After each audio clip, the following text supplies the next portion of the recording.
My beloved, they look at the calendar of your life, and they see only the pages that have been torn away, the years that have passed.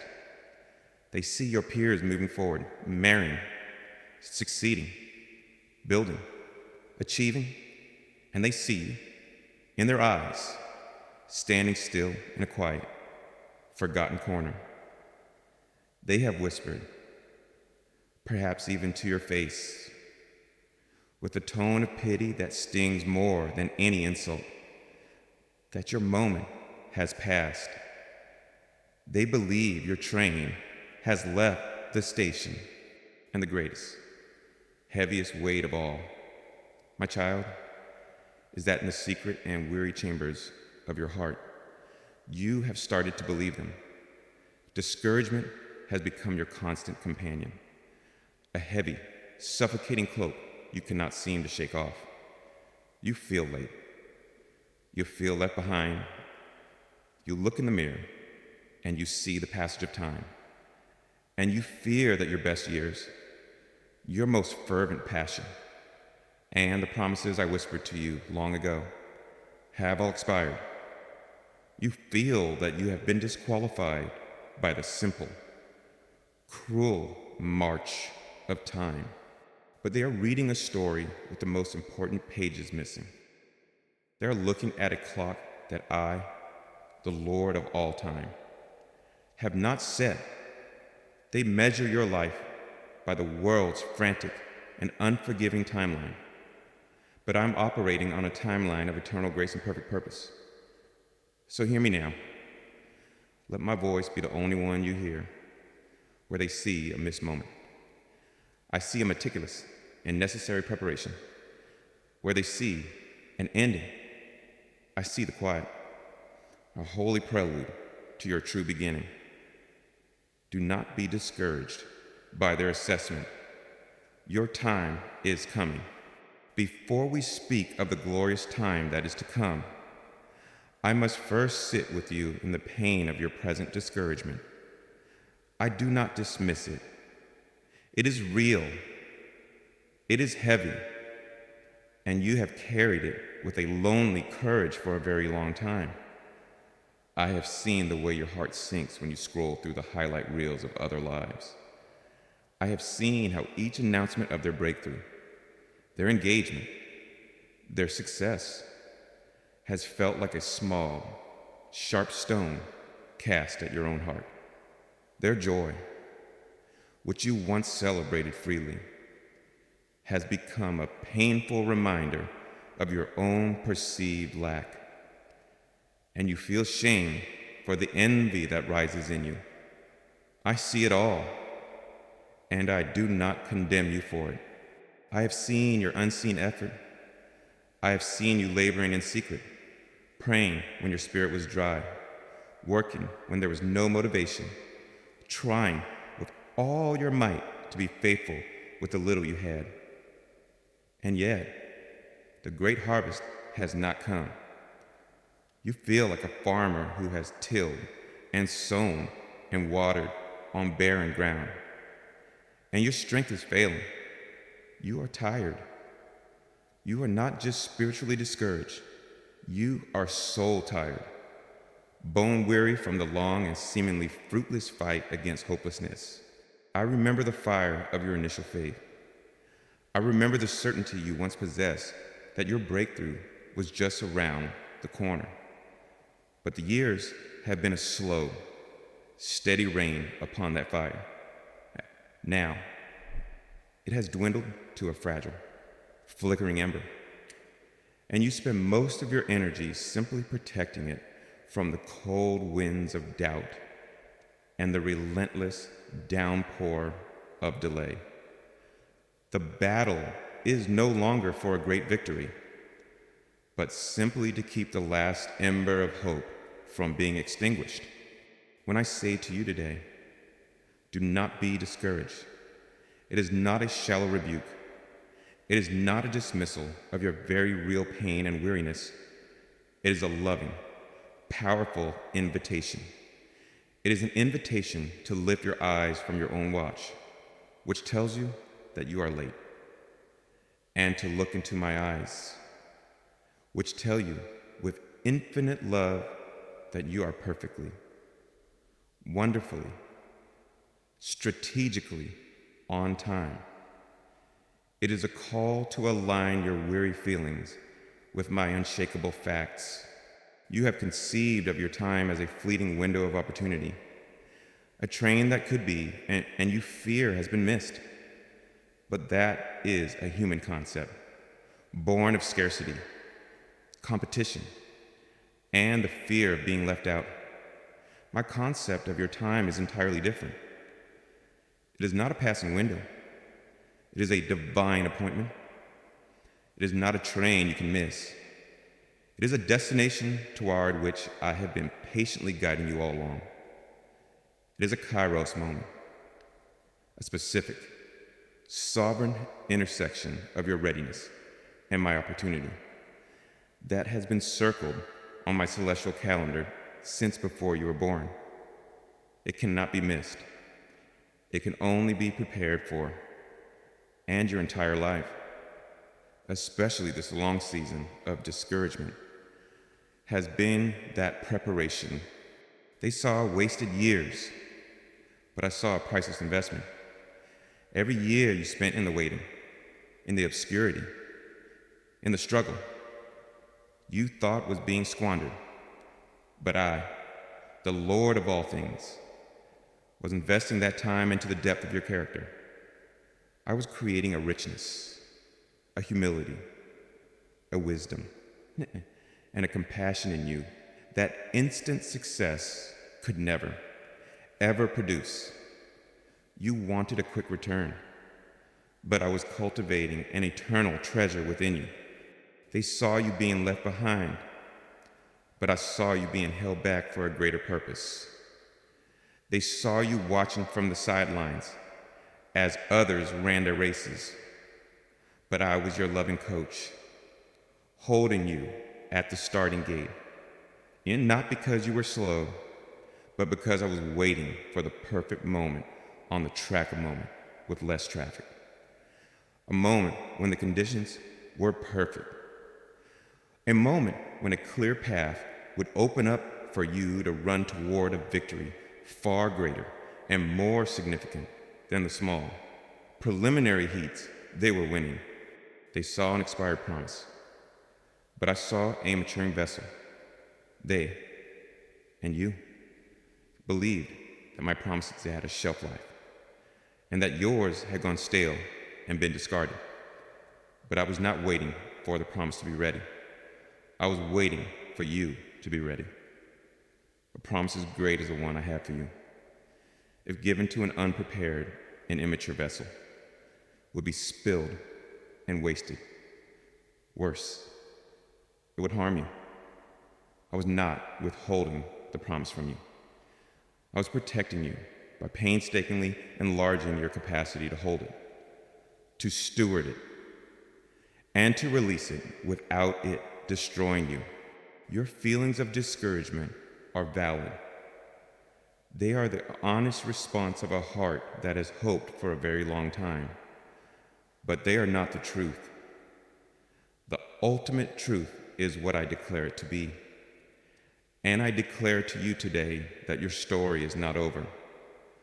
Your best days are not behind you. The promise has not expired.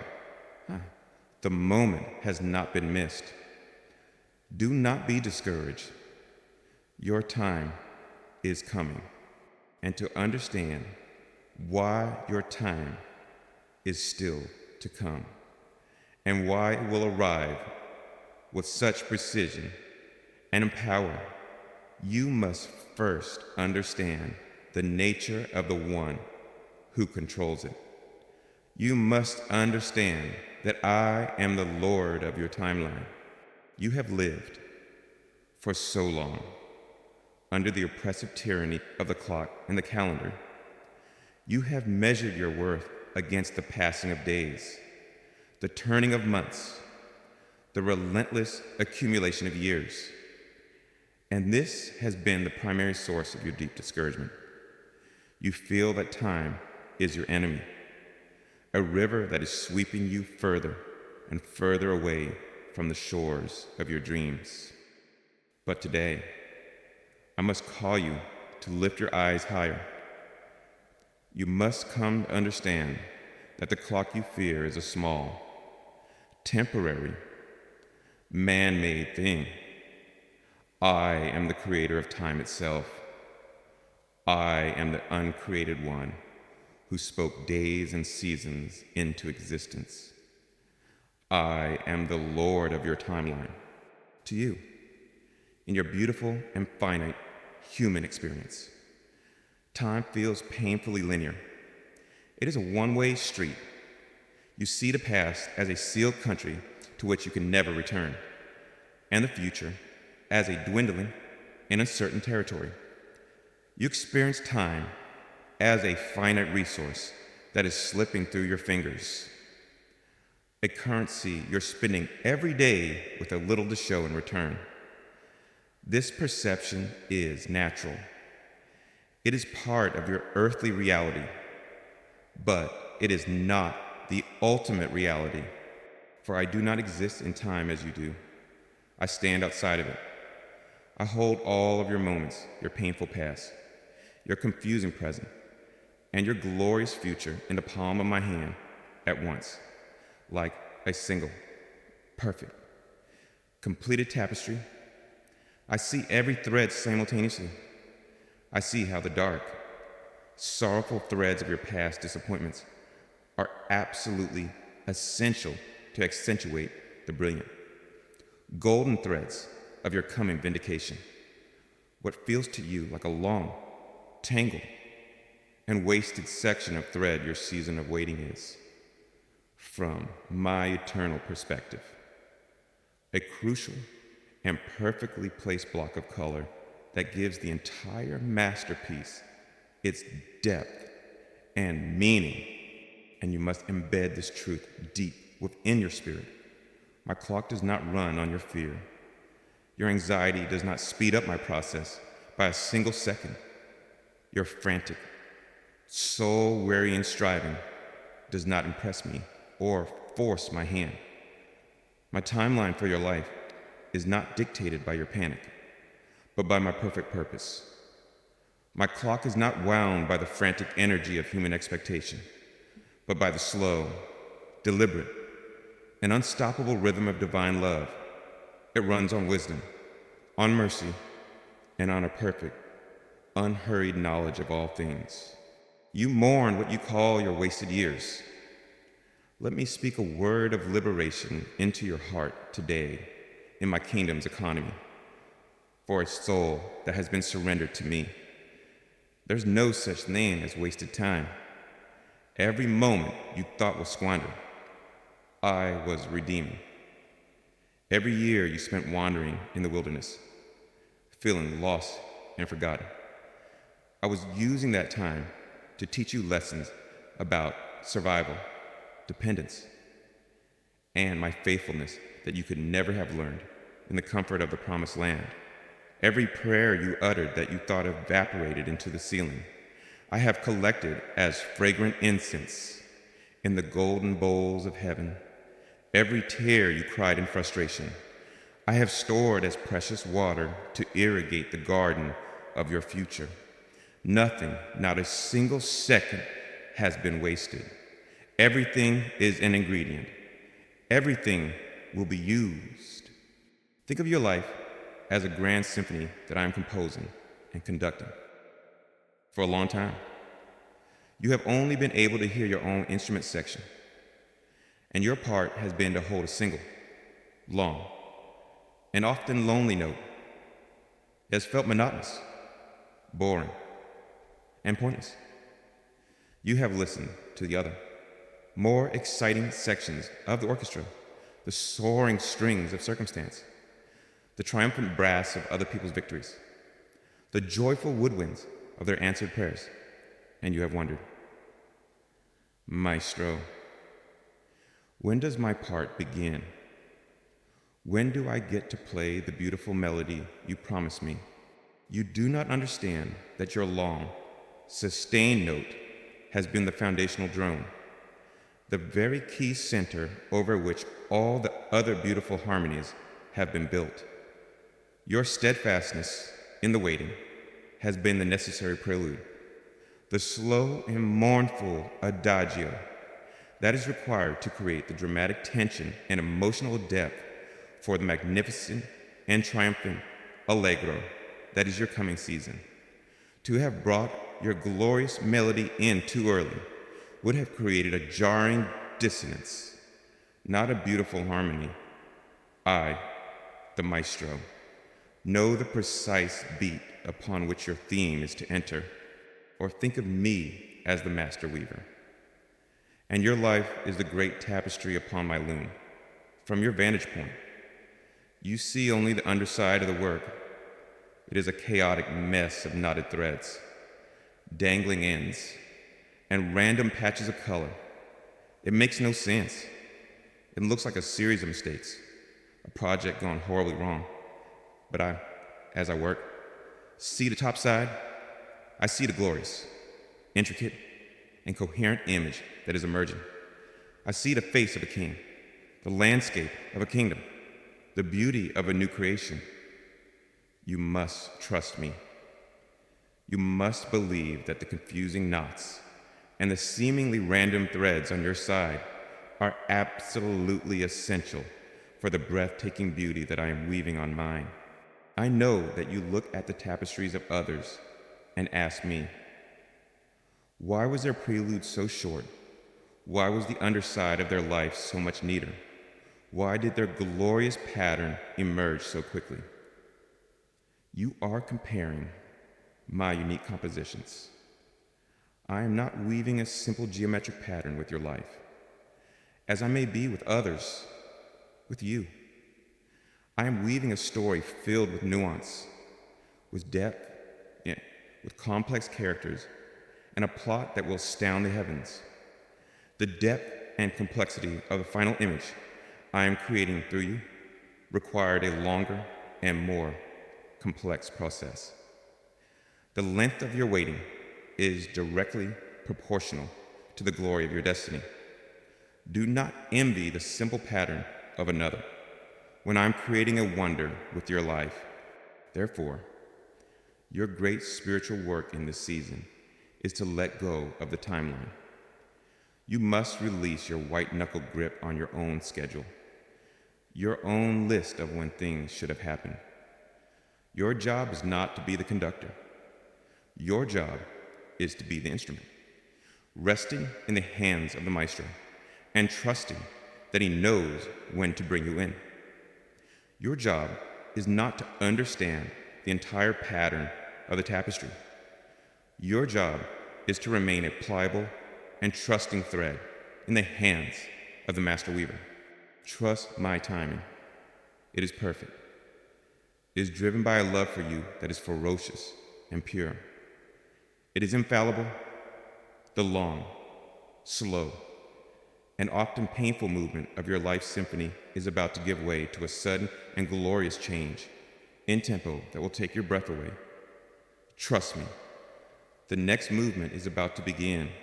You now understand that I am the sovereign lord of your timeline, the grand composer of your life symphony. But every great symphony is not a monolith of sound. It is played by an orchestra of unique, individual, and precious instruments. I want to speak to you now about you, the specific and masterfully crafted instrument I have created to play a melody that no one else in all of creation can play. To fully understand the reason for your long delay, we must now talk about the necessary and often painful process of the tuning of the instrument. From before the foundations of the world, I did not design you to be a common, mass-produced instrument, stamped out on an assembly line. I designed you to be a rare and priceless Stradivarius. I chose the very wood of your personality with infinite care, its unique grain, its specific density, its potential for resonance. I formed you with the capacity to produce a sound of exquisite beauty, of heartbreaking, emotional depth, a sound that would uniquely reflect my own heart to the world. You are, by my own design, an instrument of immense value and potential. But herein lies a truth you must grasp: a new instrument, no matter how perfectly it is crafted, cannot produce beautiful music immediately upon its creation. It must first go through a long, arduous, and often unseen process of seasoning and tuning. And you, my beloved, have been in this very process for years. It has often felt like unbearable stress. It has felt like you were being stretched to the breaking point. You have felt dissonant, out of tune with yourself, out of sync with the world around you. You have listened to the sound coming from your own life, and it has sounded harsh, discordant, and chaotic. In your discouragement, you have cried out to me, "What is wrong with me? Why do I feel so much internal tension? Why does my life sound so painful and out of tune?" You mistook the sacred process of tuning for a permanent state of dysfunction. But I was the master musician, the luthier of your soul, holding you, my precious instrument, with the utmost care and precision. The unbearable tension you felt was my loving hand on the tuning pegs, slowly, carefully, tightening the strings of your character to bring them up to the proper pitch. The dissonance you heard was the sound of me playing test notes, plucking the strings of your circumstances, and then leaning in with my ear pressed closely to your heart, listening intently for the pure, true note. I was making the minute adjustments as necessary to bring every part of your being into perfect harmony with my will and my purpose for you. The discouraging silence you endured was the sound of my focused, loving attention. Your song could not be played sooner because your instrument was still being tuned. Consider the craft of a master violin maker. The newly carved wood of a violin must be seasoned. It must sit for years, sometimes decades, exposed to the natural cycles of heat and cold, humidity and dryness. This process settles the wood, matures it, and builds a resilience into its very fibers so that it will not warp or crack under the immense pressure of performance.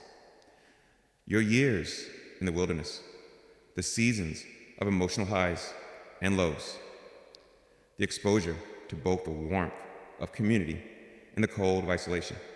This was the seasoning of the wood of your soul. I was making you stable. I was building an unshakable integrity and a deep resilience into the very substance of your being, so that when your time came to be played, you would not break. Then, the strings of a new instrument must be stretched. Brand new strings have no tonal character. They are lifeless. And when they are first brought up to pitch, they resist. They stretch and go out of tune almost immediately, day after day. The musician must retighten them, putting them under constant tension until they learn to hold their tuning. I have had to stretch the strings of your faith, your hope, and your love. I put them under a divine and relentless tension, day after day, year after year. I asked you to believe when you saw no evidence. I asked you to hope when you felt only despair. It felt to you like you were about to snap, but this stretching was increasing your spiritual and emotional range. It was giving you the capacity to resonate with the soaring high notes of ecstatic joy and the deep, rich, cello-like notes of profound sorrow. Without this stretching, the music of your life would have been thin, tinny, and weak.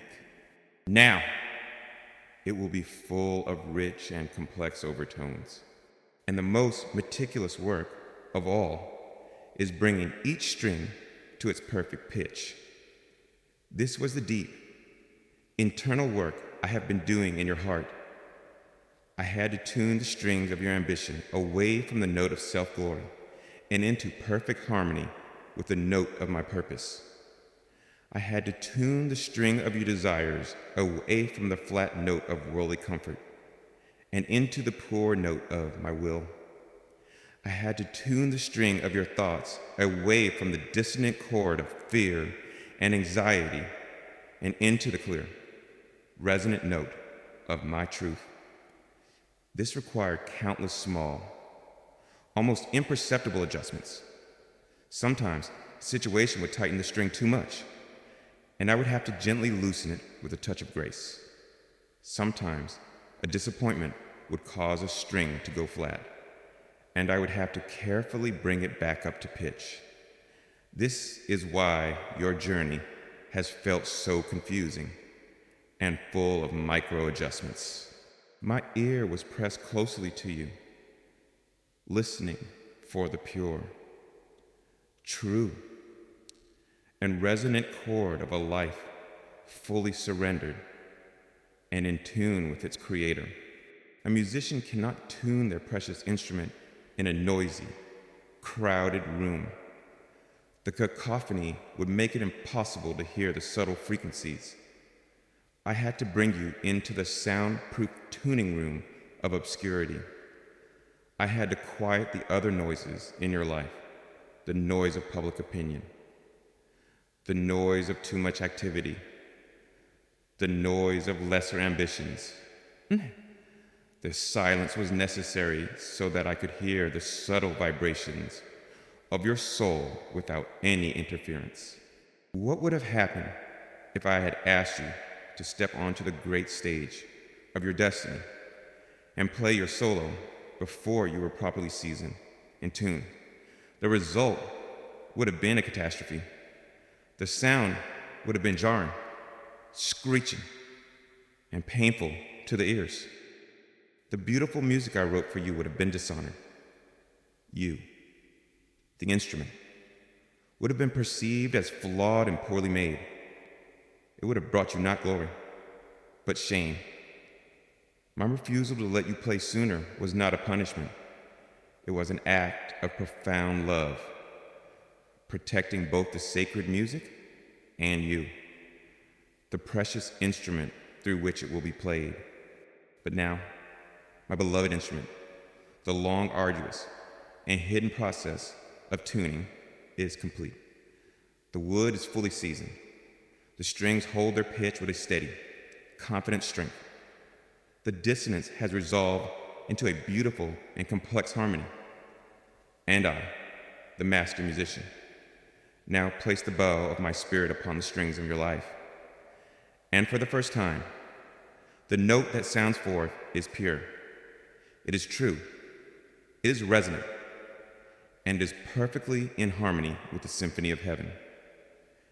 You are finally ready. The orchestra is waiting. The conductor is about to give you the nod. It is almost time to play your song. The instrument of your life is now perfectly seasoned and exquisitely tuned, ready to play its divine song.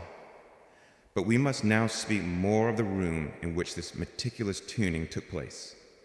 To you, it has felt like a prison of obscurity, a lonely, forgotten cell of irrelevance. You have felt unseen, unheard, and unimportant. But in my kingdom, obscurity is not a prison.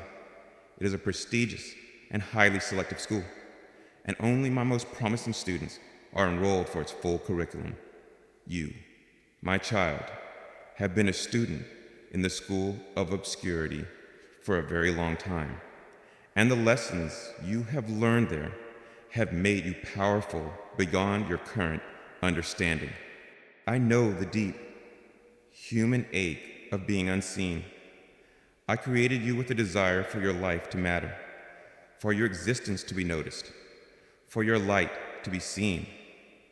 So this long season of being invisible has been a profound and constant source of pain for your soul. I saw every act of kindness you performed that no one else noticed. I heard every moment of brilliant insight you discovered in your studies that you had no one to share with. I witnessed you pouring out your heart in faithful service, only to be consistently overlooked for the promotion, the position, or the simple word of thanks.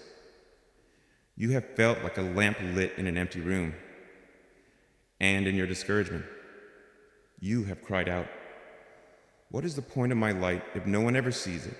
You have believed that your obscurity was a direct reflection of your value, that you were hidden away because you were simply not important enough to be seen. But I tell you, with all the love in my being, that the opposite is true. I hide my most precious treasures while they are being formed.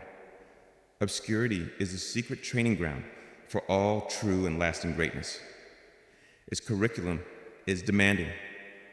Its lessons are painful, but its graduates are unshakable. And the core lesson, the final exam of this entire school, is this learning to shine when no one is watching. Let me tell you of the curriculum you have just passed. The first course was in purity of motive, for as long as a person is performing for an audience. Their motives will always be mixed. They will serve, give, and create partly out of love, but also partly out of a desire for applause, for recognition, for affirmation, for likes.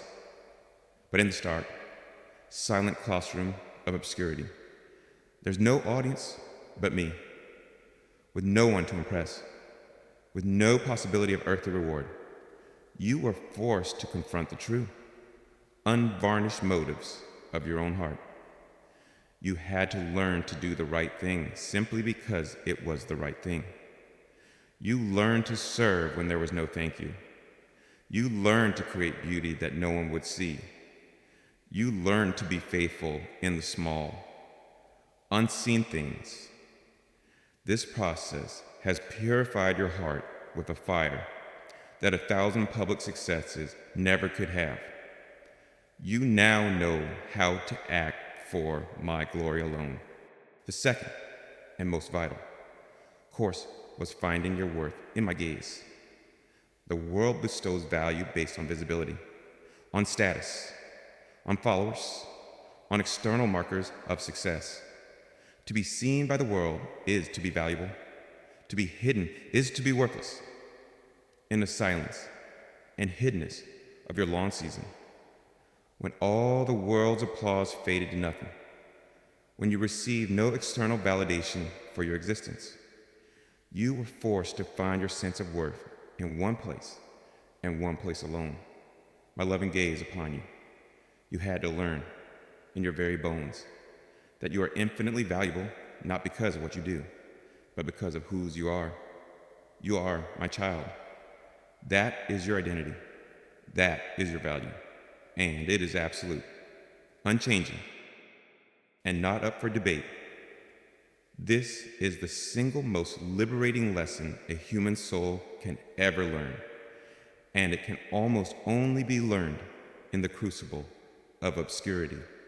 The third course was in the forging of unshakable character. Popularity can make a person act with integrity, but obscurity reveals and forges what a person truly is.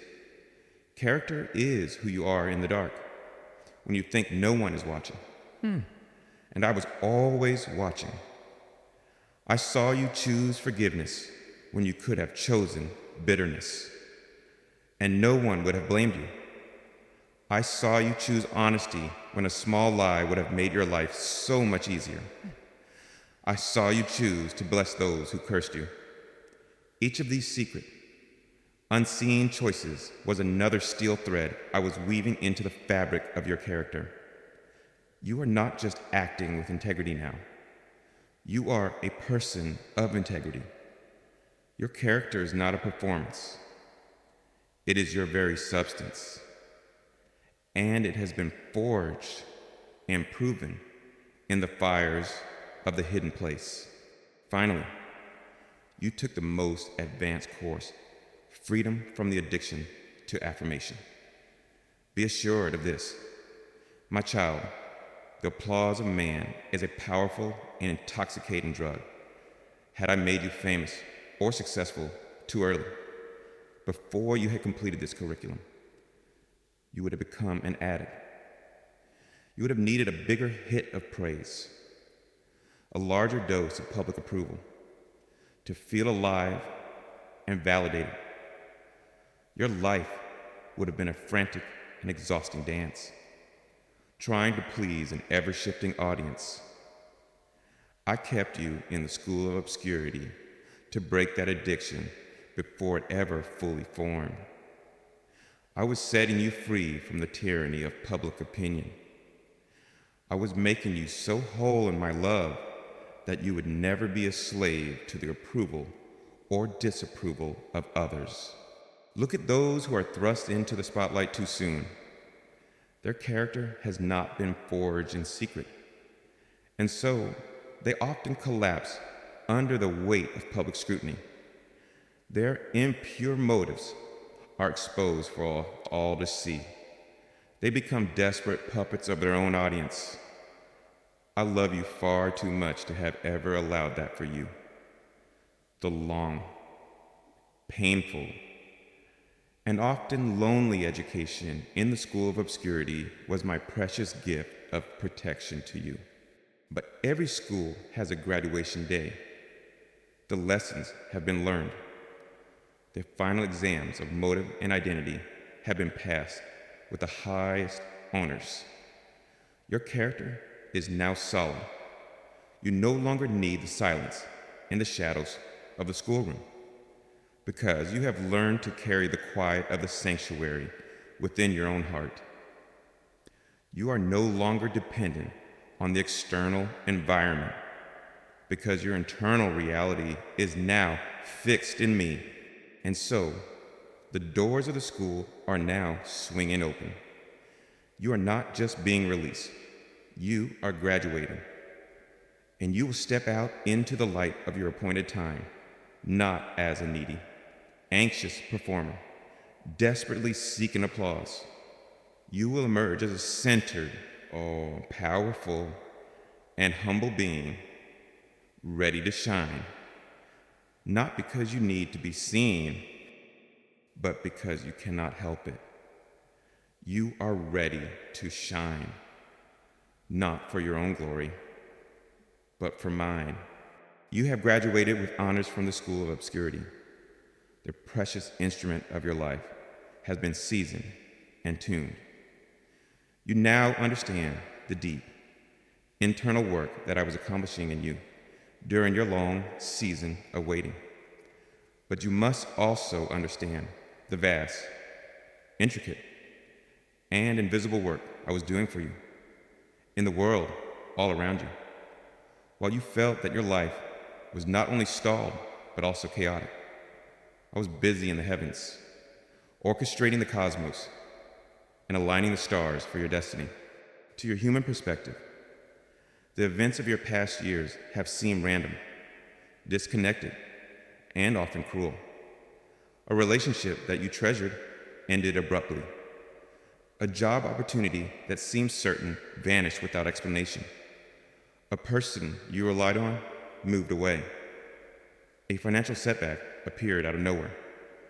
It has felt like a series of unfortunate accidents, a chaotic jumble of events with no discernible pattern or purpose. You have looked at this sequence of confusing events and has only deepened your discouragement, making you feel like a victim of a chaotic and uncaring universe. But where you have seen chaos, I have seen a complex and beautiful choreography. Where you have seen a series of random events, I have seen the meticulous, painstaking work of my divine providence.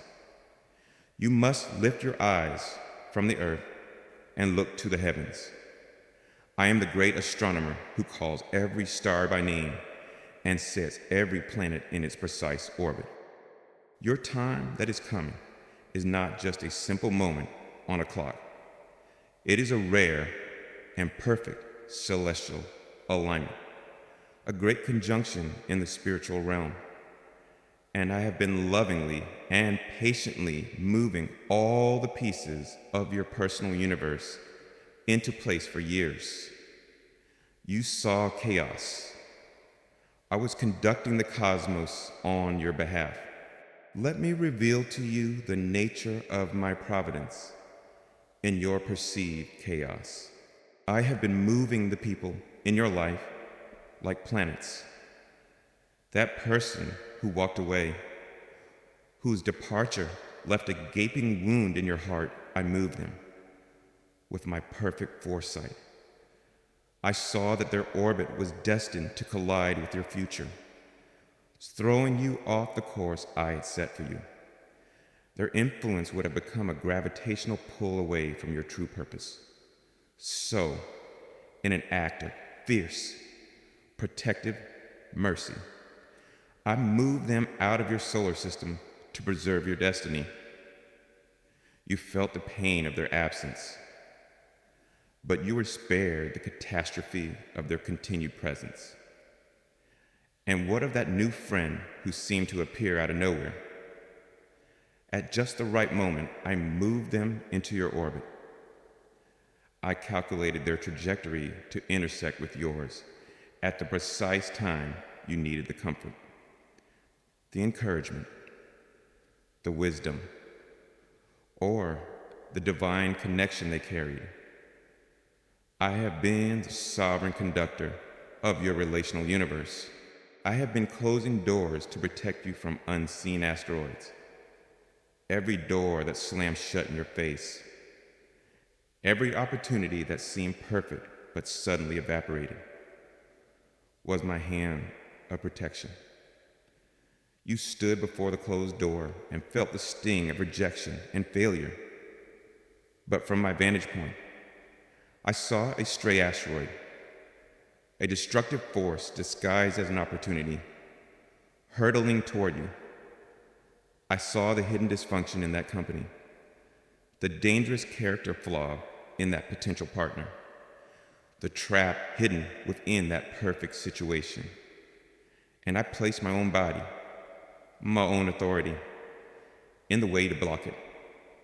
I did not explain it to you at the time, for you were not yet ready to understand the dangers you were being saved from. You only felt the disappointment of the closed door. You did not feel the profound gratitude of the divine intervention. I did not deny you something good. I saved you from something that would have shattered you. I have been altering your orbit through changing circumstances. The job you lost, which felt like a devastating blow to your security. The city you had to leave, which broke your heart. The financial setback that caused you so much anxiety. You felt that your world was unstable and falling apart. But I was simply, carefully, altering your orbit. I had to shift you from a place of comfort to a new place of preparation. I had to change your trajectory to ensure that you would arrive at the right sector of the cosmos at the exact appointed time for your unveiling. The discomfort you felt was the gravitational pull of my hand, guiding your path, and the most important celestial body I was moving into position was you. All the internal work we have spoken of the growth of your roots, the tuning of your instrument, the forging of your character in the school of obscurity. All of this was like the slow, steady, and essential rotation of the earth on its axis. I had to get you perfectly prepared, perfectly angled, so that when all the other stars and planets of your destiny finally align, you would be in the precise position to receive the full, undiluted light of your destiny's sun. Had you been facing the wrong way, still entangled in pride, still dependent on others, Still out of tune, the light would have come, but you would have remained in your own shadow. Astronomers on your Earth wait for decades, even lifetimes, to witness a great conjunction, a rare and beautiful alignment of planets in the night sky. The moment that is now coming for you is a spiritual great conjunction of immense significance. It is a perfect, breathtaking alignment of your prepared character, intersecting with the right people, in the right place, under the right circumstances, for the right purpose, all at my appointed time. This is a celestial event that I have been orchestrating for years. The chaos you perceive is merely the slow, steady, and often imperceptible movement of all these separate heavenly bodies toward one single, glorious, and predestined point of intersection. And now, after all these years of my patient and unseen work, the final pieces are moving into their ordained positions. In the spiritual realm, the planets are settling into their final orbits around you. The stars that are to form your new constellation are beginning to shine with a new and noticeable intensity. If you are still and listen, you can almost feel the hum of the cosmos, the quiet anticipation of the heavens. The great alignment that I have been working toward for you is now imminent. The chaos is resolving into a clear and beautiful pattern. The universe is holding its breath. Do not be discouraged. Your time is not just coming. It is being divinely, masterfully, and perfectly aligned. Be still now and listen. Listen not with your ears, but with the deepest part of your spirit. Can you feel it? There's a change in the atmosphere of your life. The heavy, stagnant air of your long waiting season is beginning to stir with the first currents of a new wind. The profound, oppressive darkness of your long night, a darkness you thought would be permanent, has begun to soften at the edges, thinning from a deep black to a soft indigo. This, my child, is the first sign. This is the sound of the coming dawn. The season of your necessary discouragement has now fulfilled its sanctifying purpose. The school of obscurity, in which you have been a faithful student for so long, is preparing for its graduation ceremony. The great celestial alignment that I have been orchestrating on your behalf is now nearly complete. The final stars are wheeling silently into their perfect, appointed places. Therefore, I, the one who separates the night from the day and who sets the sun in its course, declare to you a great and glorious truth. The long weeping night of your waiting is ending. Your appointed time is no longer a distant, abstract promise that you must cling to with blind faith. It is now an approaching reality, a tangible presence on the horizon of your life. Your dawn is about to break, and because I am a God of kindness, I do not leave you without witness.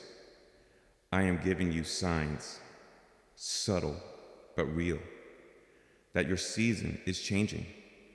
I want you to learn to recognize them, to treasure them, for they are my love notes to you, my advance messenger sent to tell you that the King is on his way.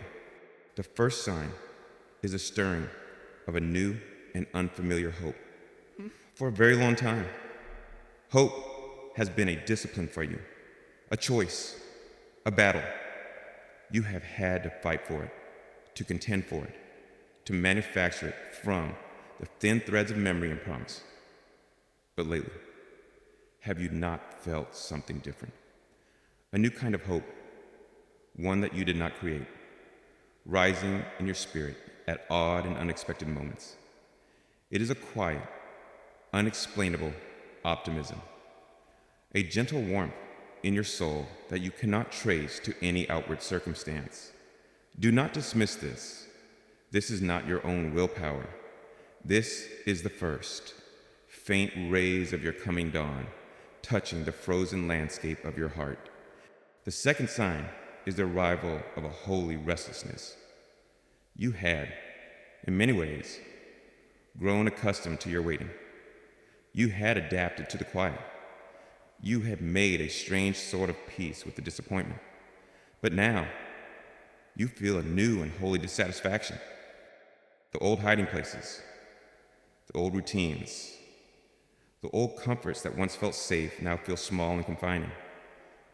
This is my spirit within you, like a strong bird inside an egg, beginning to peck at the inner surface of the shell. You are becoming too large for your old life. This restlessness you feel is not a sign of your discontentment. It is the glorious sign that you are ready to hatch. The third sign is the departure of old companions.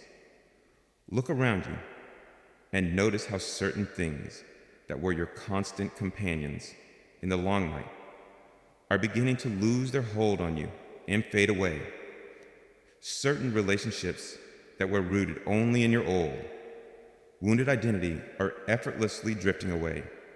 Certain mindsets, like the cynical and despairing voices that once resonated so deeply with your pain, now sound harsh, foreign, and untrue to your ears. Certain habits and comforts that you used to numb the ache of waiting no longer satisfy. Do not grieve these losses. This is me, clearing the path before you. I am lovingly removing everything and everyone that cannot walk with you into the bright light of your new day. The fourth sign is the arrival of new and small provisions. I am not yet opening the great floodgates, but I'm sending a gentle spring rain. Look for the small, new things. A new idea that sparks your imagination with a fire you haven't felt in years. A timely email or phone call from an unexpected person. Opening a door you thought was sealed forever. A small, miraculous financial provision that appears at the exact moment of your need. These are not coincidences, my child. These are my divine heralds. They are like the first few quiet notes of your new symphony's theme, being played softly by a single instrument to announce the glorious crescendo that is to come. They are my fingerprints, left to assure you that I am actively at work. And the final sign is one that only your spirit can discern. It is the smell of rain in the spiritual atmosphere. Like a farmer in a time of drought who can feel a change in the air pressure and smell the scent of distant rain long before the first clouds appear. Your spirit is beginning to detect a shift. There's a sense of promise in the air, a feeling of soon that you cannot explain with logic or evidence. Trust this spiritual sense. It is the part of you that I made in my own image. And it is recognizing the imminent arrival of my manifest presence in a new and powerful way. These are the signs that your season is changing. They are the tangible evidence that my declaration is not just a future hope, but a present tense reality that is even now beginning to unfold. The darkness has not yet fully vanished, but the dawn has been officially announced. The sun is rising. So do not dismiss these gentle stirrings. Do not write them off as wishful thinking or your imagination running wild. They are real. They're from me. Acknowledge them when you feel that unexplainable hope. Whisper, "Thank you, Father." When a new idea comes, write it down. When a small provision appears, Celebrate it with a grateful heart. Let each one of these signs be a fresh log that you place on the dwindling ember of your hope. And watch as I breathe on it, fanning it from a flicker to a confident and steady flame. I know that the darkest hour is always just before the dawn. It is possible that your discouragement feels particularly heavy and oppressive right now. That is because the night is putting up its final, desperate fight against the inevitable light. But its struggle is futile. The decree has been made in the heavens. The sun has begun its unstoppable ascent in the spiritual realm. The birds are beginning to clear their throats for a new song. Do not be discouraged. Look for the signs. Your time is no longer a distant dot on the horizon. It is the very light that is, at this moment, beginning to illuminate the edges of your world. You can see the signs now. You feel the subtle but undeniable shift in the spiritual atmosphere. The dawn is coming, but you must understand that the time between the first hint of light on the horizon and the full, glorious rising of the sun is a sacred, potent, and crucial interval. This is the eve of your unveiling. This is the final watch of the night. And there are things you must now do to prepare yourself to step into the fullness of your long-awaited moment. In this final stage of your waiting, the enemy of your soul will change his tactics. He sees the light on the horizon as well, and he is terrified of what it means. He knows that his primary weapon, discouragement, is losing its power over you. So now he will assail you with two new and dangerous temptations. He will tempt you with impatience, whispering that you should run ahead of my perfect timing, that you should force the door open yourself, lest the opportunity vanish. Or he will tempt you with fear, whispering that you are not truly ready for the light, that you are not good enough, that you will fail under the new pressure and embarrass yourself and me. You must recognize both of these voices as lies, and you must stand firm in this final, critical hour. For this is not a time for passive waiting, nor is it a time for frantic striving. It is a time of active, focused, and final preparation. Think of yourself as a great actor standing in the wings of a stage. You can hear the final notes of the overture playing. You can sense the rustle and anticipation of the audience that has gathered to see you. Your moment to step onto the stage is seconds away. You are not idle. You are taking a final deep breath, centering your heart, and remembering your lines. You are preparing to make your entrance. These are your instructions for the eve of your great day. First, and most urgently, you must shed your grave clothes. You cannot walk into the brilliant light of a new day wearing the tattered, sorrow-stained clothes of your long night. I am calling you now to a conscious, deliberate, and decisive act of the will. You must mentally and spiritually shed the grave clothes of your old season. This means you must lay down the identity of the victim. It means you must take off the heavy, familiar cloak of discouragement and drop it on the floor for good. It means you must refuse to speak the language of your past, if only. Someday, maybe. It's probably too late. That language belongs to the tomb you're about to leave. You must, by faith, get dressed for the day that you know is coming, not the night that has passed. Second, you must actively feed your hope. In the past, hope was a fragile ember you had to protect. Now, it must become a fire that you intentionally fuel. Hope is no longer just a feeling. It is your responsibility. Take out the promises I have given you, the scriptures, the prophetic words, the deep knowings in your heart, and read them aloud until they feel more real than your circumstances.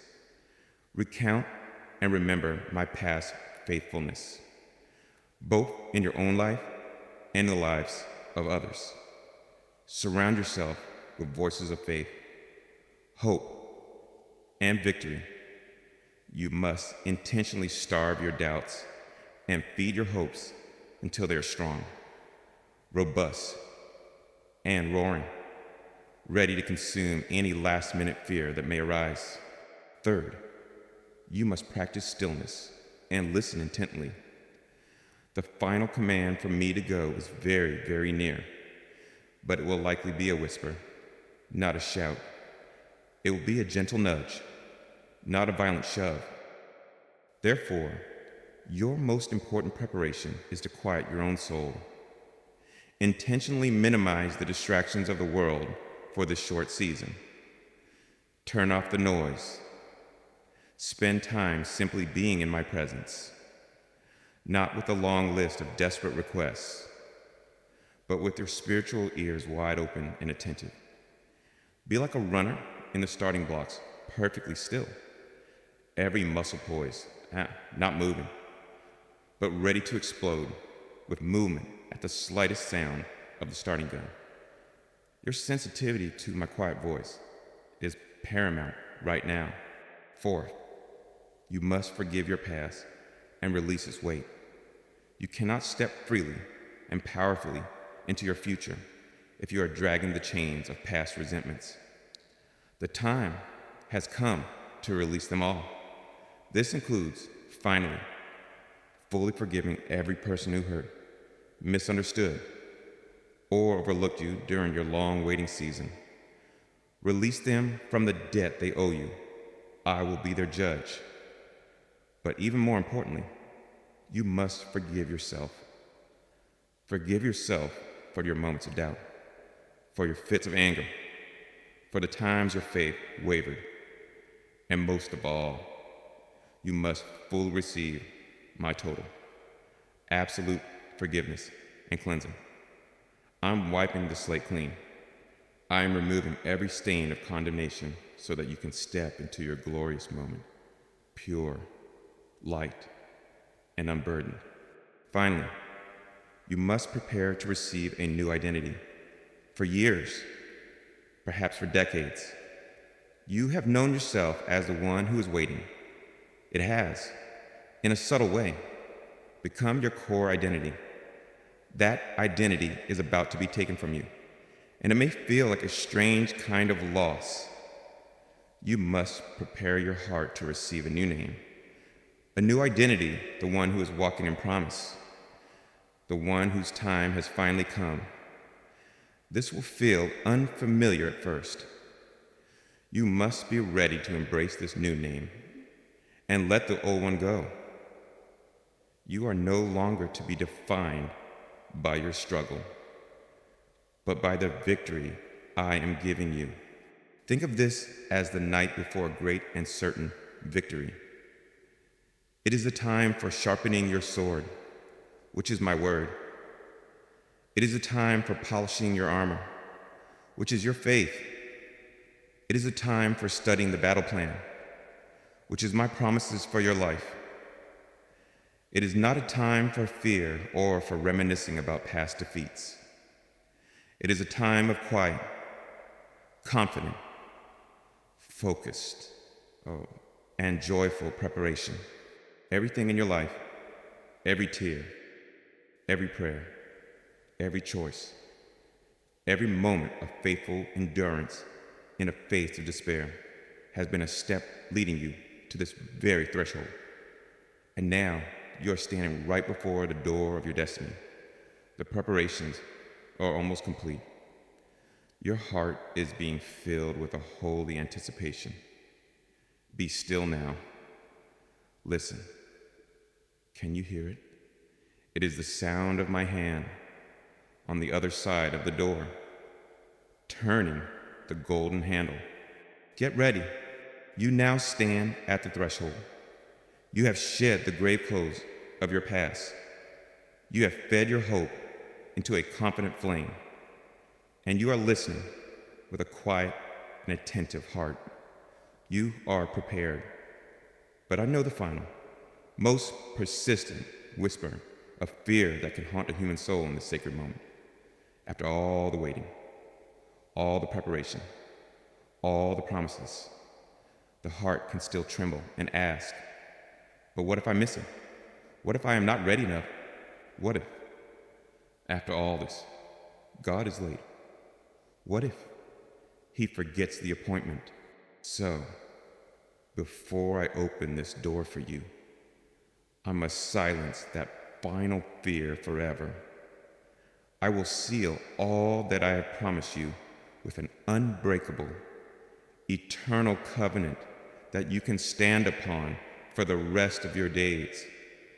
It is the covenant of appointed times. Understand this. My beloved, your time that is coming is not a casual meeting that might be postponed. It is not a loose arrangement that depends on favorable conditions. It is a divine appointment set in my eternal calendar with an ink that can never be erased, scheduled with a precision that would astound your greatest scientists. An earthly friend may forget a lunch date. A human system may fail and lose your reservation. But I am not a man that I should lie, nor the Son of Man that I should change my mind. I am the God who keeps his appointments, and my covenant promised to you, the one that I want you to write on the tablets of your heart, is this: I will not be late for you. This covenant is a promise of my perfect precision. My timing is not a general approximation. It is not around that time, or more, or less. It is precise to the microsecond.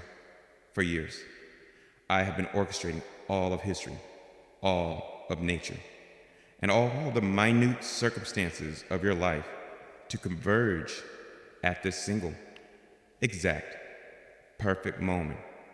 To have brought you to this threshold a day too early would have meant a crucial piece of your character was not yet in place. To have waited a day too long would have meant a divinely orchestrated door of opportunity would have already closed. But I am a God of glorious, loving, and breathtaking precision. The timing is perfect. This covenant is also a promise that extends beyond this single moment. This is not the only appointment I have scheduled for you. Your entire future life is a beautiful, intricate series of divine appointments that I have already planned. There is an appointed time for your breakthrough. Yes, but there's also an appointed time for your future seasons of rest. There is an appointed time for new challenges that will bring new growth. There is an appointed time for deeper revelations of my love. There's an appointed time for you to comfort others with the comfort you have received. From this day forward, you can release the deep anxiety of trying to manage your own life. You will never again have to fear that you are off schedule, because you are on my schedule. And my schedule for you is a masterpiece of grace and wisdom. And finally, this covenant redeems your entire past. It reframes every moment of your painful waiting. Every day that you felt I was late, I was actually perfectly on time for the deep, hidden work that needed to be done in that specific season. The agonizing feeling of my lateness was a necessary part of your training in trust. Therefore, my faithfulness to you is not disproven by your long wait. It is powerfully proven by it. The very length of the wait, which caused you so much pain, will now serve to magnify and glorify the undeniable perfection of the timing when it finally arrives. Everyone who knew of your long wait will see the breakthrough, and they will have to declare, this could only be God. His timing is perfect. So what is your responsibility in this great and final covenant? It is simple. Your part is to forever divorce the spirit of anxiety about time. It is to refuse to partner with the hurried, frantic, and fearful spirit of this age. From this day forward, you are to live in a new posture of active, joyful expectation, knowing with unshakable confidence that your times are in my hands. You are to become a person of profound spiritual peace, a walking, breathing testimony to the utter faithfulness of a God who is never, ever late. And now, with this covenant as your everlasting assurance, the season of promises is over. The time for fulfillment is here. The final preparations are complete. The celestial alignment is perfect. The appointed moment has arrived on my divine clock. The handle has turned. The ancient lock has clicked open. The door to your new season, the door you have been weeping before for so long, is now swinging inward on its golden hinges, revealing a path flooded with light. Step through. Your time is not coming anymore. It is now. And as you step across that threshold, my beloved child, just breathe. Breathe deeply. The air is different here. This is the atmosphere of your answered prayers. This is the climate of your fulfilled promises. The heavy, oppressive air of the waiting room has been replaced by the light, fragrant air of the King's own garden. Be still for a moment and let the peace of this new reality settle upon your soul. The journey was long, but the arrival is sweeter than you ever imagined. The discouragement was deep, but the joy of this moment is deeper still. Every tear you cried has been redeemed. Every lonely night has been given its purpose. Every moment of your faithful, agonizing waiting has been woven into the stunning beauty of this one glorious now. You are not an imposter here. You are not a guest who will soon be asked to leave. You belong here. This place, this season, this time was made for you. I have brought you home to the time I have prepared for you. Rest in this moment. It is yours. It was always yours.